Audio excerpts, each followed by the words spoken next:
ஒரு சண்டையில அல்லது ஒரு வாதத்துல யார் ஜெயிக்கிறாங்க தெரியுமா?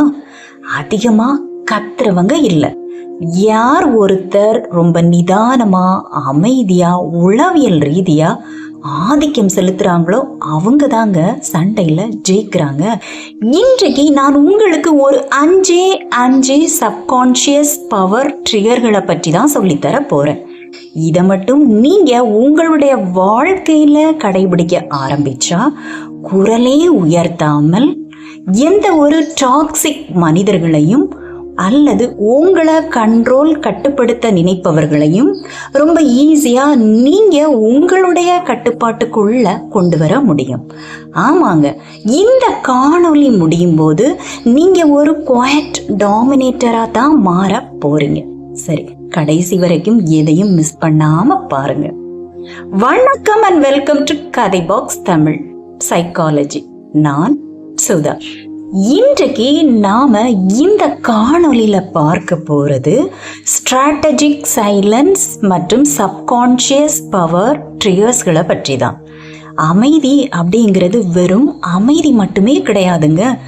உங்களை கஷ்டப்படுத்துறவங்கள அல்லது உங்களுடைய எதிரியை வீழ்த்தக்கூடிய மிகவும் சக்தி வாய்ந்த உளவியல் ஆயுதம். சரி, இப்ப நாம அந்த முதல் பாயிண்ட்டுக்குள்ள போலாமா? Calibrated tonality and verbal anchoring. இப்போ ஒரு சண்டையிலையோ அல்லது ஒரு வாதத்திலேயோ நீங்க குரலை உயர்த்தி பேசவே பேசாதீங்க. நீங்க பேசி முடிக்கும் வார்த்தையின் ஒவ்வொரு இறுதியிலும் பிட்ச் ட்ராப் பண்ணுங்க. அதாவது உங்களுடைய குரலின் ஸ்ருதியை குறைச்சி பேசுங்க. இது அடுத்தவங்களுக்கு உங்களுடைய அதிகாரத்தையும் உங்களுடைய உறுதித்தன்மையும் வெளிப்படுத்தும். அடுத்ததா, நீங்க லேட் நைட் எஃப்எம் டிஜே வாய்ஸை கேட்டிருக்கீங்களா? அது ரொம்ப மெதுவாக, நிதானமா, ஆழமா இருக்கும்.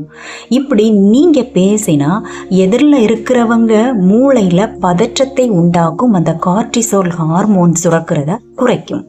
அடுத்ததா, வெர்பல் ஆங்கரிங். அதாவது நீங்க உங்களுடைய முக்கியமான பாயிண்ட்ஸ்களை சொல்லும் பொழுது சரியான ரிதம்ல ரொம்ப ஸ்டடியா சொல்லுங்க.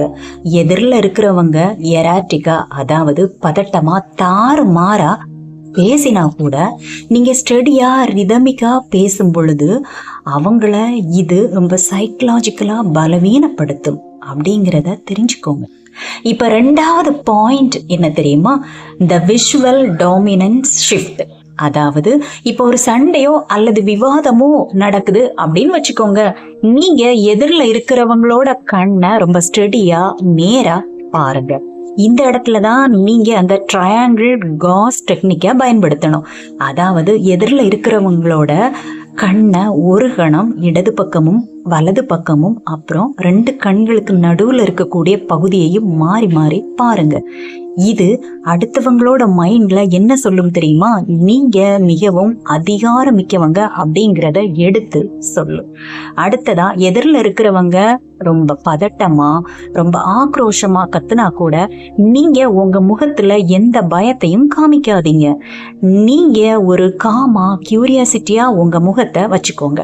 அடுத்ததா, உங்களுடைய பாடி லாங்குவேஜ் எப்பொழுதும் டிஃபென்சிவா இல்லாம, அதாவது பயந்து நடுங்கிறது மாதிரி இல்லாம ரொம்ப கான்ஃபிடென்டா ஸ்டடியா இருக்கிறது மாதிரி வச்சுக்கோங்க. இது அடுத்தவங்களோட சப்கான்ஷியஸ் மைண்ட்ல நீங்க தான் அந்த இடத்தை கண்ட்ரோல் பண்றீங்க, உங்களுடைய கட்டுப்பாட்டுல தான் அந்த இடம் இருக்கு அப்படிங்கிறத ரொம்ப தெளிவா அவங்களுக்கு உணர்த்தும். இப்ப மூன்றாவது பாயிண்ட் என்ன தெரியுமா? The science of strategic silence. அதாவது இப்போ ஒரு வாதம் அல்லது சண்டை வரும்போது நிறைய மனுஷங்க என்ன தெரியுமா செய்வாங்க? தன் பக்கம் நியாயம் இருக்கு அப்படின்னு எடுத்து சொல்வதற்காக வளவளன்னு நிறைய பேசிக்கிட்டே இருப்பாங்க. ஆனா உண்மையான வெற்றி என்பது அவர்கள் கொடுக்கும் அந்த மௌனத்துல தான் ஒளிஞ்சிட்டு இருக்கு அப்படிங்கிறது அவங்க மறந்துடுவாங்க. இந்த இடத்துல தாங்க நீங்க அந்த 4 செகண்ட் ரூலை பயன்படுத்தணும். யாராவது உங்களை வம்புக்கு இழுக்கும் போது அல்லது ப்ரொவோக் பண்ணும்போது வரும்போது உடனே கத்தி சண்டை போட்டுறாதீங்க. கொஞ்ச நேரம் அமைதியா இருங்க. நீங்க இந்த அமைதிய அல்லது இந்த வேக்யூமை நீங்க கொடுக்கும்போது அவங்க ஒரு சோஷியல் ஆன்சைட்டிக்கு தள்ளப்படுவாங்க. அதனால அவங்க மனசுல இருக்கக்கூடிய அந்த உண்மைகளை நிஜங்களை தானாகவே சொல்ல ஆரம்பிச்சிடுவாங்க. இப்ப யாராவது நீ எப்பவும் இப்படிதான் பண்ணிட்டு இருக்க அப்படின்னு உங்களை கம்ப்ளைண்ட் பண்ணி வம்புக்கு இழுத்தா உடனே கத்தி சண்டைக்கு போயிடாதீங்க. கொஞ்ச நேரம் அமைதியா இருங்க. அதுக்கப்புறம் நீங்க சொல்ல வந்த கருத்தை ரொம்ப நிதானமா ஆழமா மெதுவா எடுத்து சொல்லுங்க. 4வது பாயிண்ட் என்ன தெரியுமா? Redirection through tactical empathy. அதாவது எதிரில் இருக்கிறவங்களோட உணர்ச்சியை லேபிள் பண்ணுங்க, அடையாளம் காணுங்க. ஆனா உங்க முகத்துல நீங்க எதையும் வெளிக்காட்டாதீங்க. உதாரணமா அவங்க கிட்ட நீங்க இப்ப கோபத்துல இருக்கீங்க அப்படிங்கிறது எனக்கு புரியுது அப்படின்னு சொல்லிட்டு ஒரு ஓப்பன் எண்ட் கொஸ்டினை கேளுங்க. அதாவது நீங்க கேட்க நினைச்ச அந்த கொஸ்டினை கேளுங்க. இது அவர்களின் எமோஷனல் பிரெயினை டிசாம் செய்துட்டு, அதாவது உணர்ச்சி வசப்படும் பிரெயினை செயலிழக்க செஞ்சுட்டு லாஜிக்கல் பிரெயினை, அதாவது அறிவுபூர்வமா யோசிக்கும் நிலைக்கு மாற்றும்.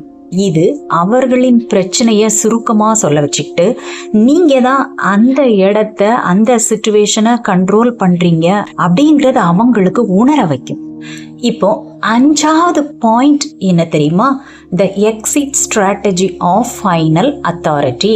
அதாவது இப்போ ஒரு வாதம் அல்லது சண்டை முடிவுக்கு வரும்போது உங்களுடைய இறுதி வார்த்தையை டவுன்வர்ட் இன்ஃப்ளெக்ஷனோடு சொல்லுங்க.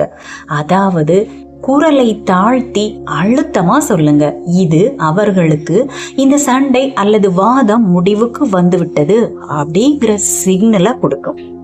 உங்களுடைய போஸ்டர் எப்பொழுதும் நிமிர்ந்து நேராக இருக்கட்டும்.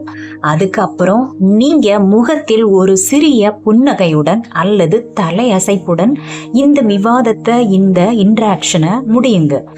இது அவர்களுக்கு நீங்க தான் இந்த சண்டையில அல்லது இந்த வாதத்துல வெற்றியாளர் அப்படிங்கிற இம்ப்ரெஷனை, அந்த பிம்பத்தை அவர்களுடைய மனசுல நீண்ட நேரத்திற்கு விட்டு செல்லும். அதுக்கப்புறம் நீங்க உடல் அளவுல அங்கிருந்து மெதுவா நகர்ந்து போங்க. ஆமா நட்புகளே, இந்த 5 சப்கான்ஷியஸ் பவர் ட்ரிகர்ஸ்களை நீங்க உங்களுடைய தினசரி வாழ்க்கையில பயன்படுத்த ஆரம்பிச்சா உங்களுடைய உறவுகள் மத்தியிலையும் அல்லது நீங்க வேலை பார்க்குற இடங்களிலும் உங்களுடைய மரியாதை பல மடங்கு அதிகரிக்கும். சத்தமாக குரல் எழுப்பி சண்டையிடுவது உங்களுடைய பலவீனம். அமைதியா இருந்து ஆதிக்கம் செலுத்துவதுதான் உங்களுடைய பலமே. இந்த சிந்தனை உங்களுக்கெல்லாம் பிடிச்சிருந்துச்சுன்னா லைக் பண்ணுங்க. உங்களுடைய கருத்துக்களை கமெண்ட் பாக்ஸ்ல தெரியப்படுத்துங்க. உங்களுடைய சப்போர்ட் தான் எனக்கு மிகப்பெரிய மோட்டிவேஷன். இதை போல தொடர்ந்து வரேன்னா கதை பாக்ஸ் தமிழ் சேனலை சப்ஸ்கிரைப் பண்ணிக்கோங்க. மீண்டும் உங்கள் எல்லோரையும் இன்னொரு காணொளியில வந்து சந்திக்கிறேன். Until then, Sudha. Thank you.